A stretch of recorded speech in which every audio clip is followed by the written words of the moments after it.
Code Geass has a rich cast of characters, each of them with their own goals, skills, and ambitions. Even the most unimportant side characters have a surprising amount of depth to them, something you don't always see in fiction.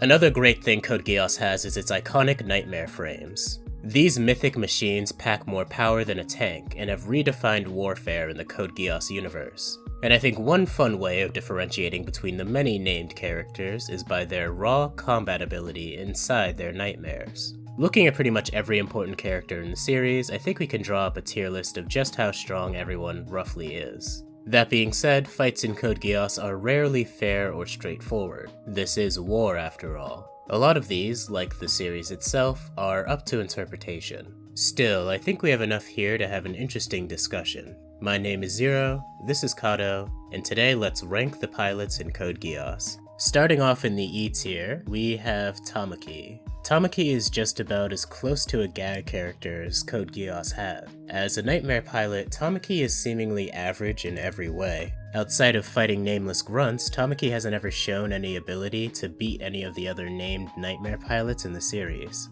Hence it's pretty safe to put him at the bottom of this list. Up next we have the C tier. That's right, Tamaki is 2 tiers below everyone else.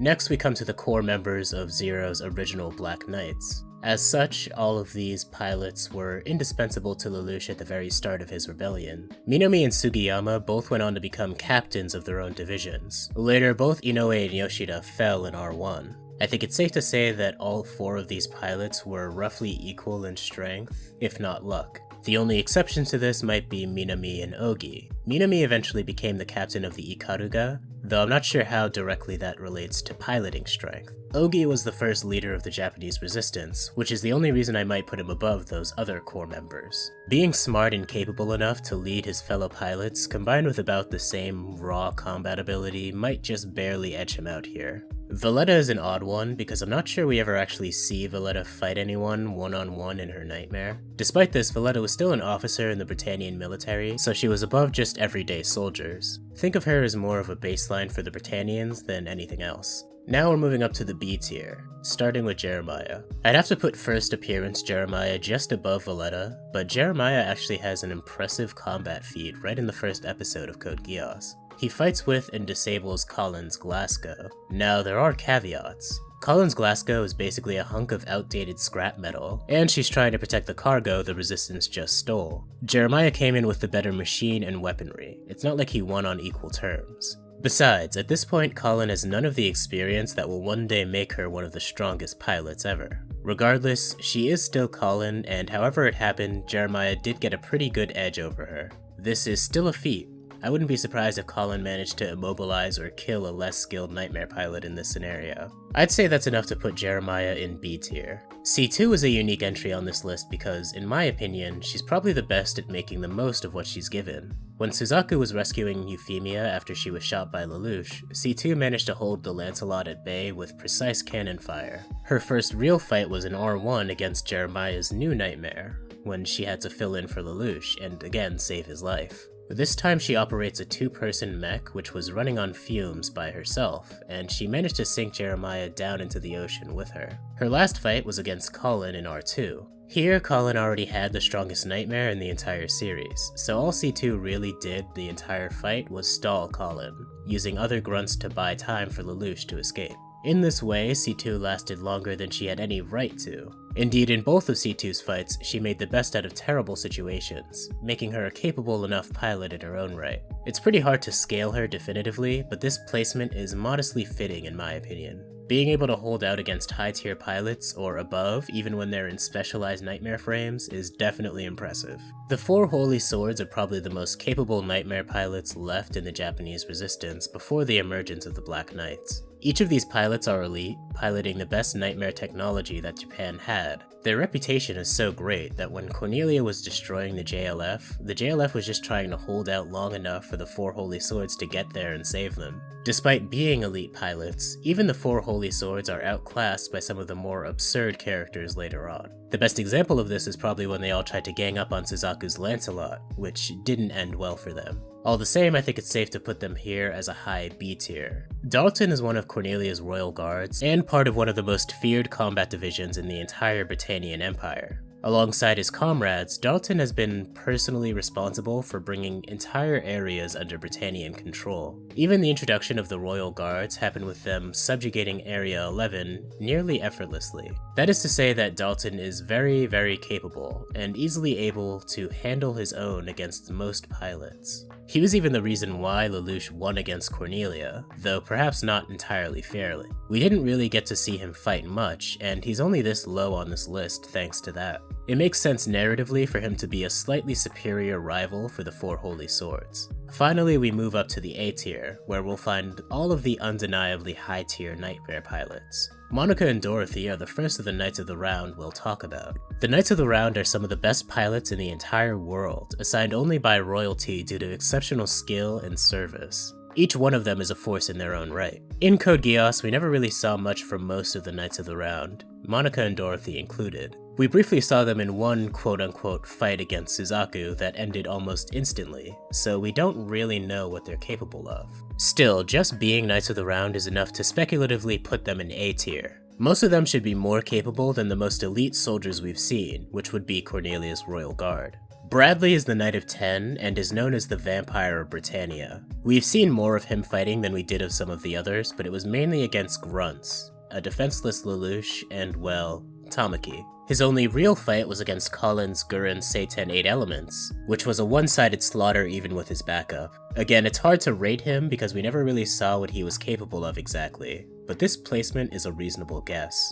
Only one man gets 2 placements on this list, and orange is the color of his loyalty. Jeremiah was a much stronger pilot after his robotic enhancements and after he started to pilot the Siegfried, and later on the Sutherland Sig. He has several impressive showings, the most obvious of which is him defeating Anya one-on-one, even if it cost him his Knightmare. That particular feat only gets him so far on this list though. He learned C2's technique of taking down the enemy's Knightmare with your own and beating the other pilot with your weird supernatural abilities. C2 used her immortality to stop him, and he used his superhuman stats to beat Anya. Jeremiah even briefly held his own against Gino and Suzaku combined at one point, though he of course had no chance of beating either of them. Jeremiah's also gone head to head with Colin on more than one occasion and survived. He is clearly a high-tier pilot, just not quite at the top tiers. Speaking of the top tiers, let's get into the S tier. These are the elite Knightmare pilots. Their presence alone can win a battle.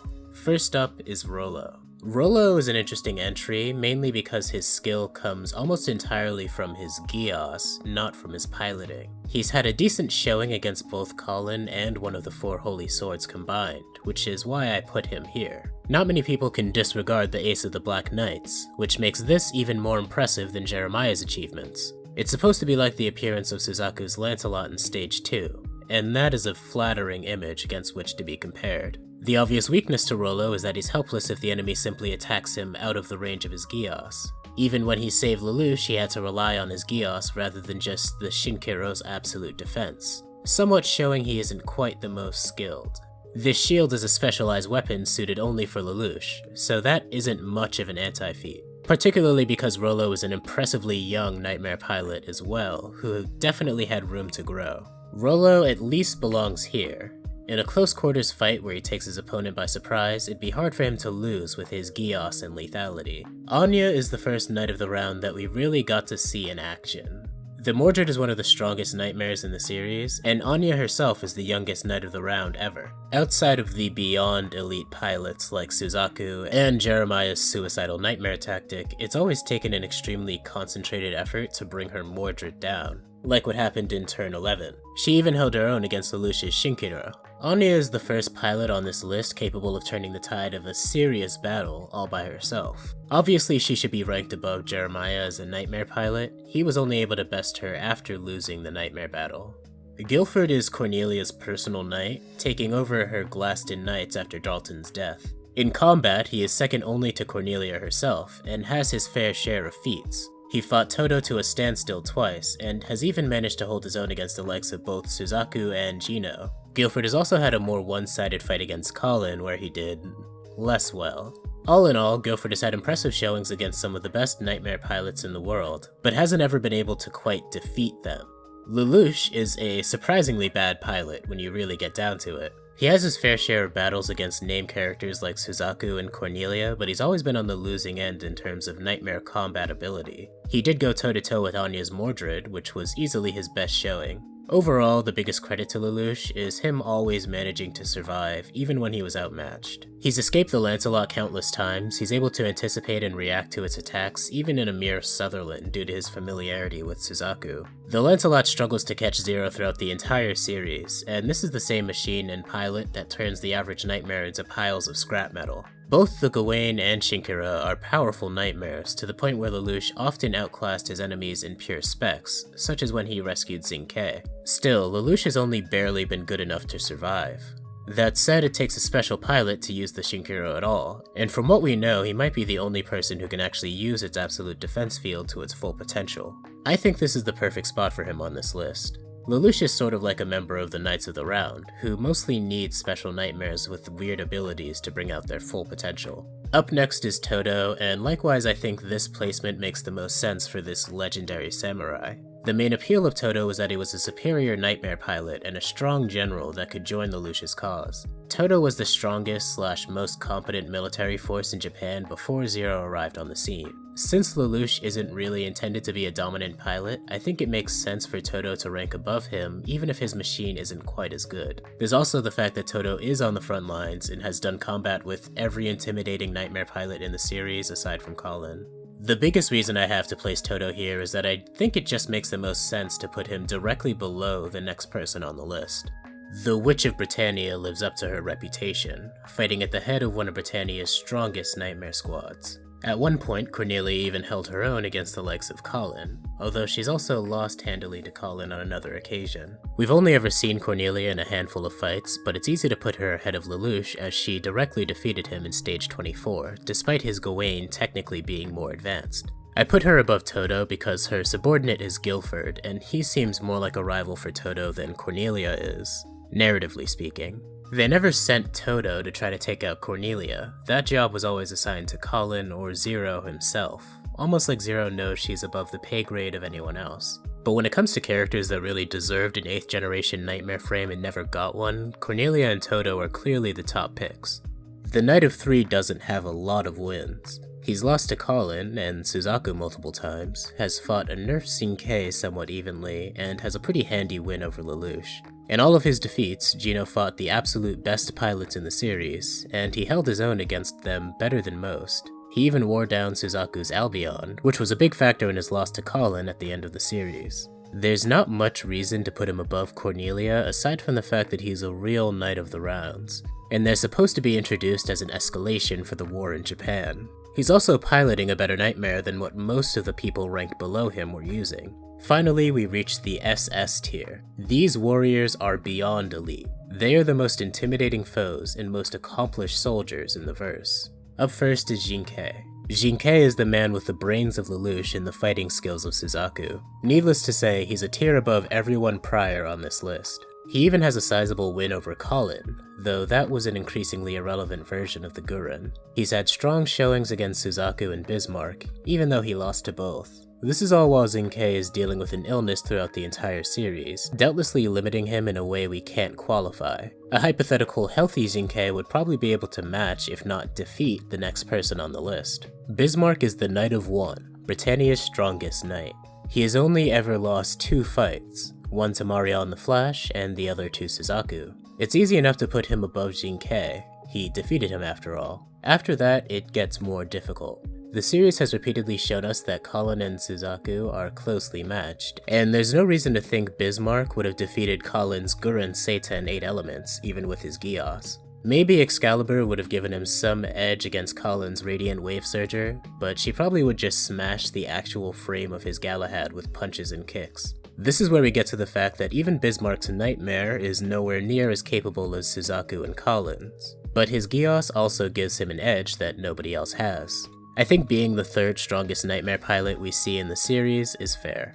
Colin is Zero's knight, repeatedly shown throughout the series to be relative to Suzaku. This is where the unofficial triple S tier begins, and Marion would hypothetically go right before Colin here. When Kallen fully matures into her skills backed by her Gurren, nobody but Suzaku can even keep up with her. Even with an inferior Gurren, she effortlessly defeated both Gina and Anya at the same time, as well as an inferior Lancelot. She's toyed with Knights of the Round, and her fight against Suzaku at the end is easily the closest fight in the entire series. Overall, I think she just barely loses out to Suzaku, mainly because prior to that climactic fight, Suzaku had already engaged stronger Knightmares than Kallen's foes that day. Also, Suzaku at no point planned to kill Kallen, while Kallen genuinely tried to kill Suzaku, who survived. It's a very small difference, but I think the show makes it clear. Suzaku is the Knight of Zero, and hands down the most skilled pilot in the entire series. In the Lancelot Albion, there is nobody that can match him, to the point where half of the Knights of the Round in this list we couldn't even properly talk about because Suzaku instantly killed them. His natural skill is already absurd, to the point where only he and Kallen are capable of even using the 9th generation Knightmare frames properly because no one else is fast enough. Combine that with his Geass command to live, making Suzaku always fight to the peak of his abilities. It's no wonder that Suzaku was able to lose to Kallen without really having lost at all. Kallen and Suzaku might be in a league of their own, but I think Suzaku has a slight edge here. Our champion is Suzaku. Was there ever any doubt? Probably not, but I hope that some of these placements were interesting to you. Did you think I underrated or overrated any of the Knightmare pilots from this show? Don't say Tamaki. I think C2 is the most interesting variable in this question since she could be anywhere from B tier to S tier. So what rank do you think she actually deserves? Let us know in the comments below. If you like this content, make sure to subscribe, share this video with someone who will like it, and turn on that notification bell. Before I go, I just want to give an extra special shout out to all of the lovely patrons over at patreon.com/KatoYT. We're super active in our patron Discord server, occasionally throwing some late night anime and movie watch parties. So if that's something you're interested in, pledge just a single $1 to get an invite. You can also follow us on Twitter at KatoBeyond. Links to everything will be in the description.